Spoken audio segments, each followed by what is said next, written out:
Welcome back to another episode of The Pursuit of Being a Stand-Up Leader. My name is Jared Whitman, owner of Whitman Media, Marketing and Video, and I'm here with John Russell, owner of The Business Source, marketing guru, genius. Yeah, I don't know about go that far. Authority in marketing, and also author of the book, Be a Stand-Up Leader, the ABCs of Getting the Job Done Right. Woohoo! We've been breaking down John's book chapter by chapter.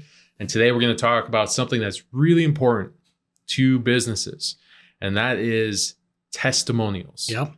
Have you ever been asked by a company to go out and film video customers? I implemented that at the last company. Did you? Yeah. Did you go out and do the shoot? Yeah. Went out, had a conversation with the customer.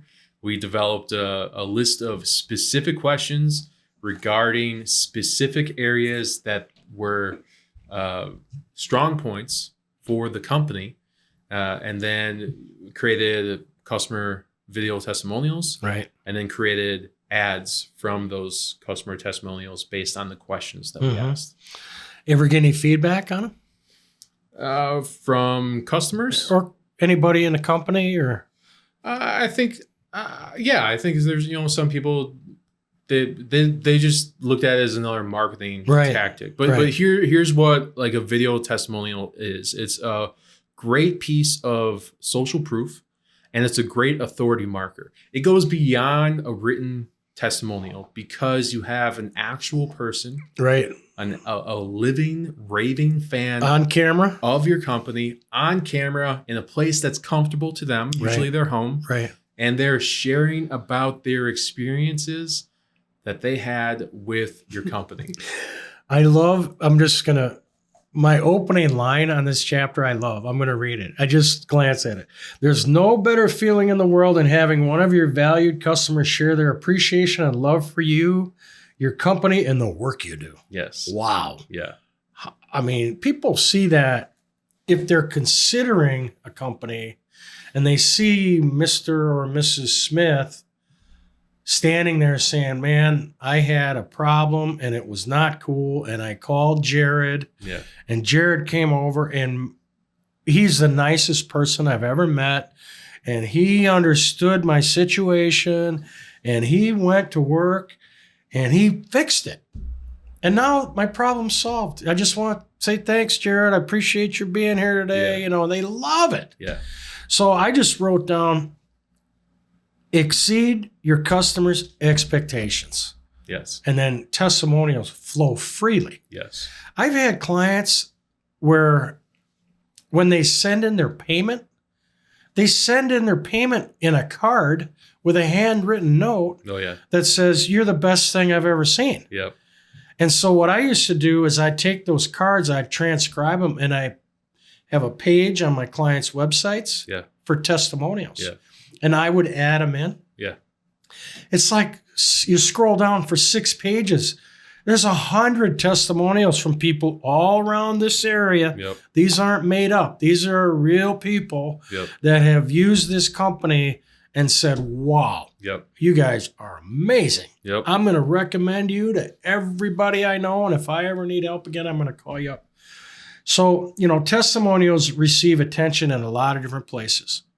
Google reviews. I think Google reviews is an important source for reviews. When people go to search a company, they take a look at the Google reviews.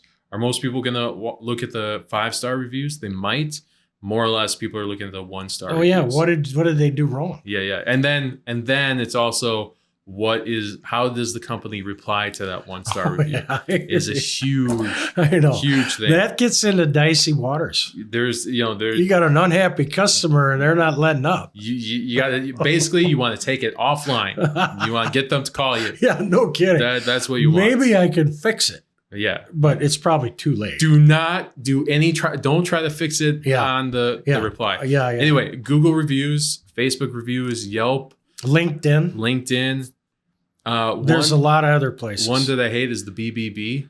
Oh, Better Business Bureau? Yeah. Angie's List? Angie's List. They're kind of sketchy sometimes. Those are pay-to-play type. But it adds up. Things. If it's not positive, it can work against you. That's true. I think focusing on Google and social media And then if you can get a testimonial from your customer on video, that is the best way to continue to grow your marketing campaign and marketing tactics and your authority markers in the marketplace. Yeah, I like to explain to people when I'm working with a customer, I'm working with a client, sometimes I'll work deep inside the business, and I'll make sure that during the sales process, before I close the deal, I ask Mrs. Smith, if we do a really, really good job and exceed your expectations, would you be kind enough to say some good words for us? Yeah. It's a soft way of planting a seed before the contract gets signed. But when they're ready to sign, it's kind of like we're at that point during the closing. Yep. And I ask permission.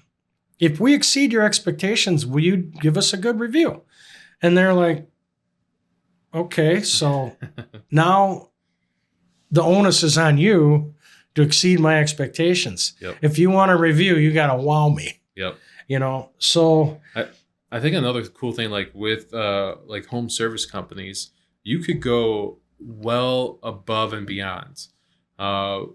So what do I mean by that? I mean, I'm going to focus on two different things.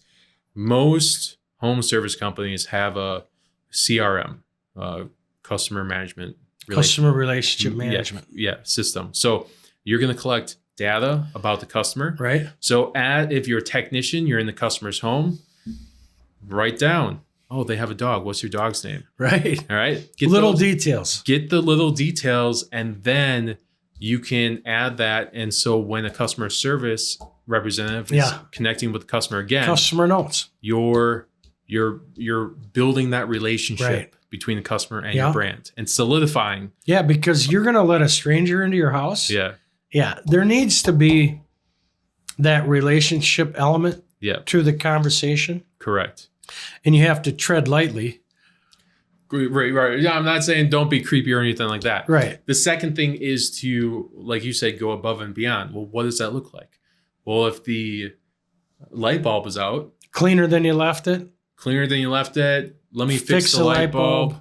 I let your dog out. Yeah, take your dog out. That's extreme, but it happens. Your dog's out of water. Can I fill it for you? Right. So there's all these little things that you can do that make such a huge impact. Right. Yeah, I've talked to a number of people who've said that the HVAC technicians went into the house, the place was a mess, they cleaned it up before they left. They left it cleaner than they found it. Right. And it creates an impression. Yeah. I just wrote a note down here. If you're not getting testimonials, you're not delivering awesome results. Yeah. And or you're not asking for a testimonial correctly. So, stand-up leaders get testimonials to help others discover what it's like to work with a top-notch organization. Yep. And by not providing products and services that your customers really care about, you're not going to get testimonials from happy customers. Right. So just make exceeding your customers' expectations a priority. Make sure you understand what they are, and make sure you deliver them, and make sure you follow up to confirm that you've exceeded them. Not a lot of companies do this. Right. They're like, hey, everything's good. See you later. Thanks a lot. Here's the bill. Right. I got to go to my next call. Yeah. Get that review. Take an extra minute. Get that. It's a relationship. It's worth it. So I don't have any other thoughts on testimonials. Do you? No. It's pretty simple. Pretty easy. Exceed expectations, deliver wow service, follow up. Yep. That covers testimonials. Thanks for being with us today. Check out our YouTube channel. Don't forget to like and subscribe and share. And if you need video help, contact my good friend Jared Whitman at Whitman Media. Thanks for being with us. Have a great day.